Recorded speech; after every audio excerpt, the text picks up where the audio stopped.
دوسروں کے آرام کا اتنا خیال کرنا یہ اصل تصوف ہے، یہ ہے صوفیاء کا وتیرہ زندگی، یہ ان کی سوچ ہے۔ محفل سما جاری تھی، مولانا روم تشریف فرما تھے، ایک شخص کو وجد ہو گیا اور وجد ہوتے ہی رہتے تھے، وہ تو عالم وجد تھا۔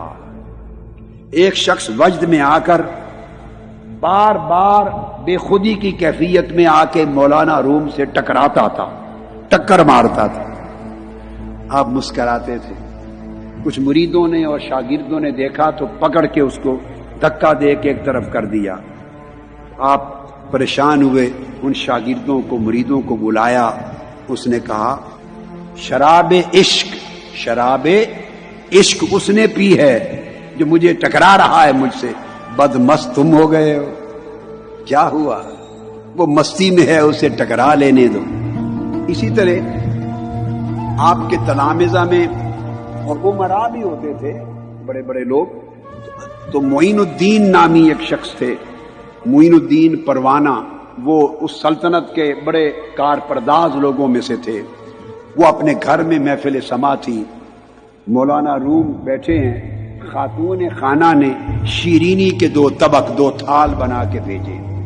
شیرینی کے آپ سمجھ لیں، کھیر سمجھ لیں، حلوہ سمجھ لیں، فرنی سمجھ لیں، ٹرکش حلوہ یوں سمجھ لیں، 2 تھال بڑے بڑے بنا کے بھیجے، ٹرے بھر کے آ کے رکھ دیے کہ جب لوگ فارغ ہوں گے محفل سما سے تو اس وقت پیش کریں گے۔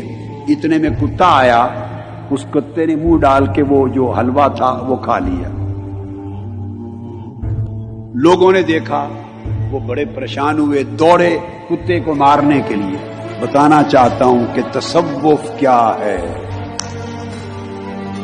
بولیے یہ لفظ تصوف، اونچا بولیں۔ تصوف کیا اللہ والا ہونا؟ کہیے نا، اللہ والا ہونا کیا ہے؟ خلق حسن کیا ہے؟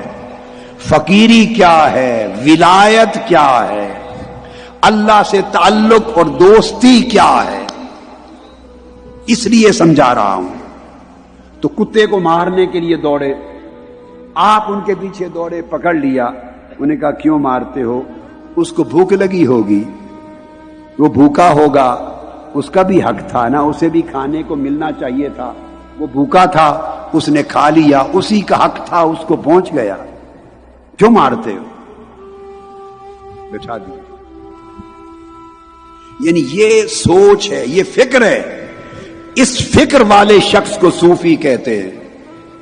صوفی لباس سے نہیں بنتا، صوفی موٹے موٹی تسبیح کے دانوں سے نہیں بنتا، صوفی بڑی بڑی غیظ و غضب کی آنکھوں سے نہیں بنتا، صوفی بڑے ورد اور وظیفوں سے نہیں بنتا، صوفی بڑے غصہ اور جلال دکھانے سے نہیں بنتا، صوفی مسند اور گدی پر بیٹھنے سے نہیں بنتا، صوفی جبہ اور دستار پہننے سے نہیں بنتا، صوفی اس کردار کو اپنانے سے بنتا ہے۔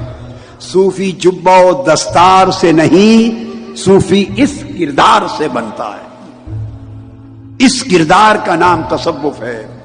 اسی کردار سے ولایت جنم لیتی ہے، اسی کردار سے اللہ کے ساتھ دوستی شروع ہوتی ہے، اور اسی کردار سے دوستی اپنے کمال کو پہنچتی ہے۔ سب اولیاء صوفیاء، آپ کشف المحجوب پڑھیے حضور داتا گنج بخش علی حجویری کی، اول تا آخر آپ کو یہی اخلاق، یہی سیرت، یہی کردار ملے گا۔ اگر یہ نہیں، بقایا سب کچھ ہے، اس کا کوئی تعلق تصوف اور فقر اور ولایت سے نہیں ہے۔ صوفی اور ولی خاندان سے نہیں بنتا، صوفی اور ولی خاندان اور نسب سے نہیں بنتا، صوفی اور ولی وہ تمام شرائط اور لوازم جو ہم نے بنا رکھے ہیں ان سے نہیں بنتا۔ صوفی ایسا من پیدا کر لینے سے جنم لیتا ہے، صوفی اس من سے جنم لیتا ہے۔ مولانا روم ایک اور واقعہ آتا ہے، اپنے احباب کے ساتھ ایک گلی میں جا رہے تھے. وہ چھوٹی گلی تھی, بڑی چھوٹی سی تنگ گلی تھی.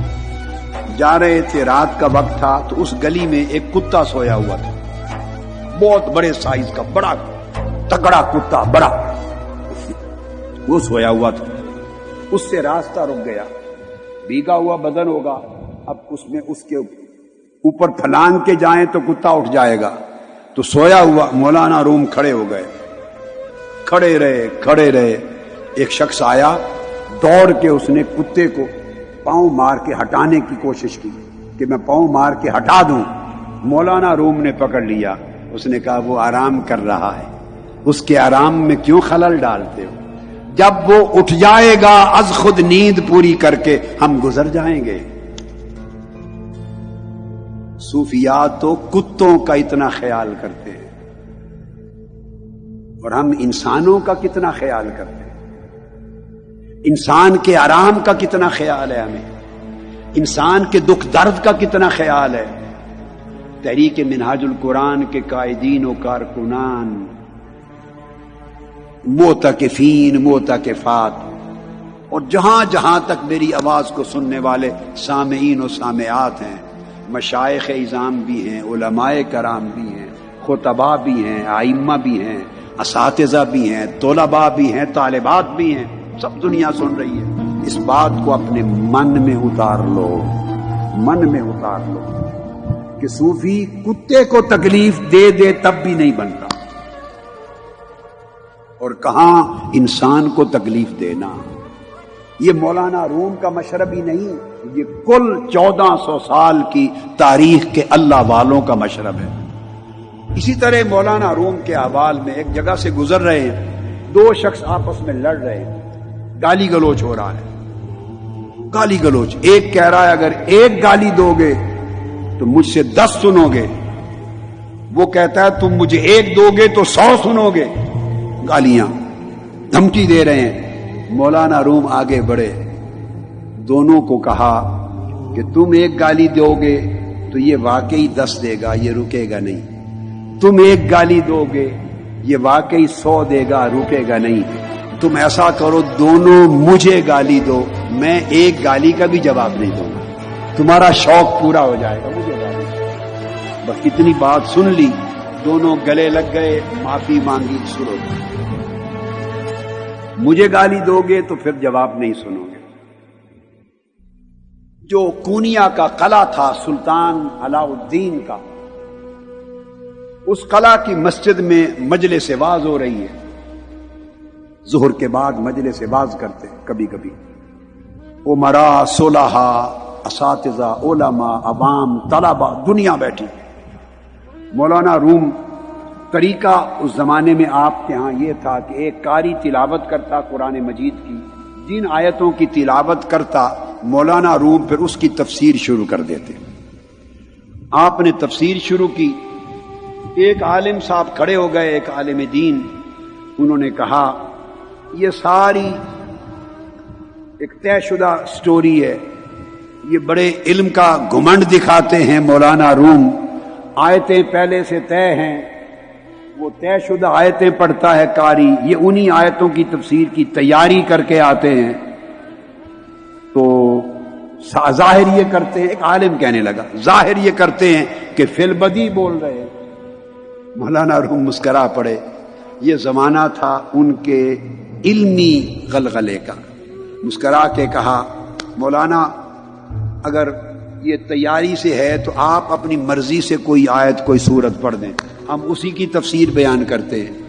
اس نے کھڑے ہو کے پڑھی والضحیٰ واللیل اذا سجا, اس کی تفسیر کریں. مولانا روم نے والضحیٰ کی تفسیر شروع کی.